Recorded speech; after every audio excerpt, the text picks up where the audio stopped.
Hey guys, welcome to Tech Team channel. Hope you guys having a nice day. Today in this video, I'm going to show you how can you add location on Bereal.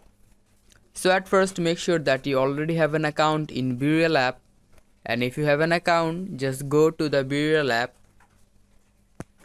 Now in the Bereal app, before taking your Bereal, just turn on your phone location.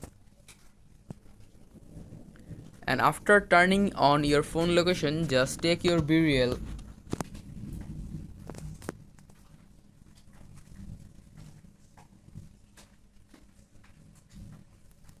After taking your Bereal, here you can see beside my friends only there is a location mark which is turned off. Click on it, and here you can see the second option here, approximate location. Click on it to make it enable.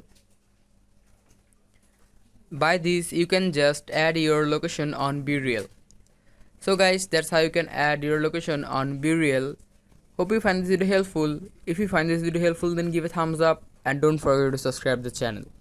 Thank you so much for watching the video.